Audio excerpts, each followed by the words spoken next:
എന്നാൽ നമുക്ക് ലിവർ വരട്ടിയത് ഉണ്ടാക്കുന്നത് എങ്ങനെയെന്ന് നോക്കാം. അതിന് നമുക്ക് ആവശ്യമായത് ലിവർ, നല്ല പോത്തിൻ്റെ ലിവറാണ് കേട്ടോ. പിന്നെ നമുക്ക് വേണ്ടത് ഒരു സവാള, 2 തക്കാളി, കുറച്ച് കറിവേപ്പില, പിന്നെ ചതക്കാൻ ആവശ്യമായിട്ട് 4 പച്ചമുളകും ഇഞ്ചിയും ചെറിയ ഉള്ളിയും വെളുത്തുള്ളിയുമാണ്. അത് 4 കൂട്ടിയിട്ടാണ് നമ്മൾ ചതക്കുന്നത്. പിന്നെ നമുക്ക് വേണ്ടത് ജീരകപ്പൊടിയും ബീഫ് മസാലപ്പൊടിയും കുരുമുളക് പൊടിയും ഗരം മസാലപ്പൊടിയും മഞ്ഞൾപ്പൊടിയും മല്ലിപ്പൊടിയും ഉപ്പും ആണ് ഇതിലേക്ക് വേണ്ടത്.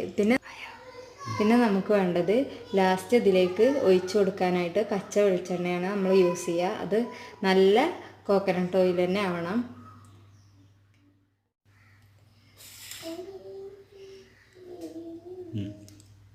കുക്കർ എടുത്തിട്ടുണ്ട്. കുക്കറിലാണ് നമ്മൾ പാചകം ചെയ്യുന്നത്. അതിലേക്ക് നമ്മൾ എടുത്തു വെച്ചിരിക്കുന്ന ലിവർ ഇട്ട് കൊടുക്കുക. നേരത്തെ നമ്മൾ കാണിച്ചു തന്നതൊക്കെ ചതച്ച് വെച്ചിട്ടുണ്ട്. ആ ചതവ് നമ്മൾ ഇതിലേക്ക് ഒരു 2 ടീസ്പൂണോളം ഇട്ട് കൊടുക്കുക.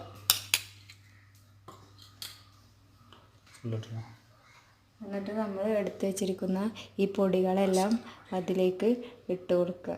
മസാലപ്പൊടികളെല്ലാം ഇതിലേക്ക് ചേർത്ത് കൊടുക്കുക.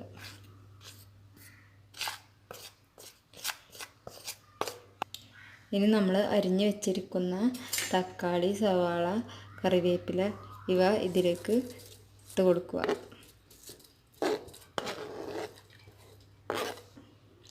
എന്നിട്ട് നന്നായി ഇളക്കി എല്ലായിടത്തും മസാലയാവുന്ന പോലെ ഇളക്കി യോജിപ്പിച്ചിട്ട് നന്നായിട്ട് ഇളക്കി യോജിപ്പിക്കുക. അപ്പോൾ നമ്മുടെ എല്ലാ മസാലകളും നമ്മളിതിലേക്ക് തന്നെ ഇട്ടിട്ടുണ്ട്. ഈസി ആയിട്ട് ഉണ്ടാക്കുന്ന ഒരു രീതിയാണത്. ഇങ്ങനെ ഇളക്കിയിട്ട് വെള്ളമൊന്നും ഒഴിച്ചു കൊടുക്കണ്ട. ഇങ്ങനെ തന്നെ നമ്മൾ കുക്കർ അടച്ച് കൊടുക്കുക. എന്നിട്ട് നമുക്ക് ഫ്ലെയിം ഓൺ ആക്കാം.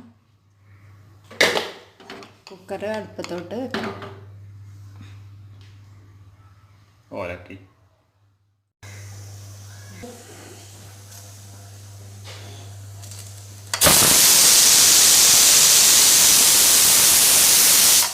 അപ്പോൾ നമുക്ക് 3 വിസിൽ വന്നിട്ടുണ്ട്. ഇനി നമുക്ക് ഫ്ലെയിം ഓഫാക്കി വെക്കാം. ഇനി നമുക്ക് ലിവറിലേക്ക് എങ്ങനെ കപ്പ ഉണ്ടാക്കാം എന്ന് നോക്കാം. അതിന് വേണ്ടി ഇവിടെ എടുത്തിരിക്കുന്നത് 1 കിലോ കപ്പയാണ്. ഇത് നന്നായി തൊലിച്ചെടുക്കണം.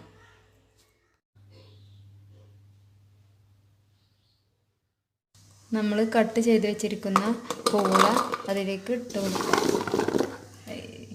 ഓഫാക്കി. നമ്മൾ കട്ട് ചെയ്ത കപ്പ അതിലേക്ക് കൊടുക്കാം. കുക്കറിലേക്ക് അതിലേക്ക് ഉപ്പ് ആഡ് ചെയ്ത് കൊടുക്കുക.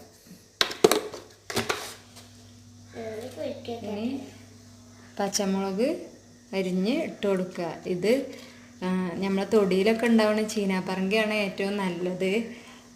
ഇപ്പോൾ ഇവിടെ അവൈലബിൾ അല്ലാത്തതുകൊണ്ട് കടയിൽ നിന്ന് വാങ്ങിച്ചതാണ് ഞാൻ ഇട്ട് കൊടുക്കുന്നത്.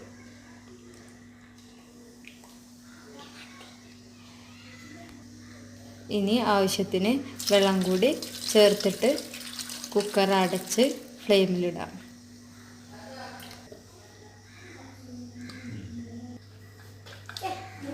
ഇനി ഫ്ലെയിം ഓണാക്കി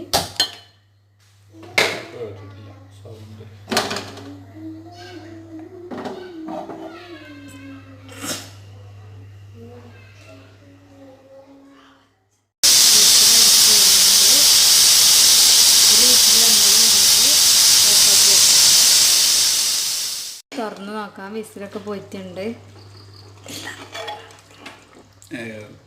കണ്ടോ, എയർ പോയി. അപ്പം നമ്മൾ വെള്ളം ഇപ്പം കണ്ടോ, നമ്മൾ വെള്ളം വരാതെ തന്നെ ഒരുപാട് വെള്ളം ഇതിലുണ്ടായിട്ടുണ്ട്. അപ്പം നമ്മൾ ഈ വെള്ളം ഒന്നും കൂടി ഒന്ന് കുറുക്കിയെടുക്കണം. അതിന് വേണ്ടിയിട്ട് നമുക്കൊന്നും കൂടി ഗ്യാസ് ഓണാക്കി അതിന്മേ വെക്കാം.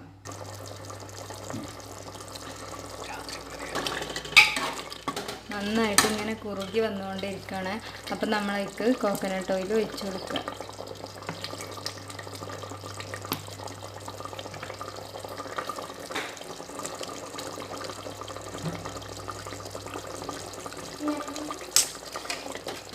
നമുക്ക് കറിപ്പരുവത്തിലാണ് വേണ്ടതെന്ന് വെച്ചാൽ ഇങ്ങനെ ചെയ്യാം.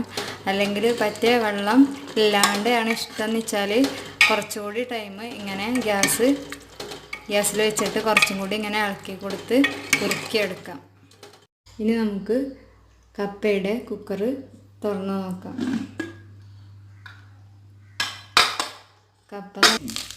കപ്പ നന്നായി വെന്ത് വന്നിട്ടുണ്ട്, കണ്ടില്ലേ? ഇനി നമുക്ക് ഇത് സെർവ് ചെയ്യാം. ഇനി നമുക്ക് ഇത് ഒരു ഇലയിലോട്ട് സെർവ് ചെയ്യാം.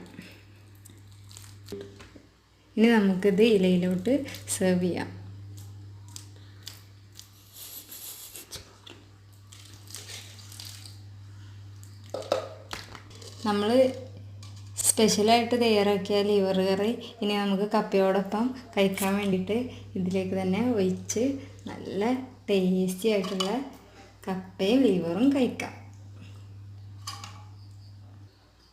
വീഡിയോ ഇഷ്ടപ്പെട്ടെങ്കിൽ ഷെയർ ചെയ്യണം, ലൈക്ക് ചെയ്യണം, കമൻറ്റ് ചെയ്യണം.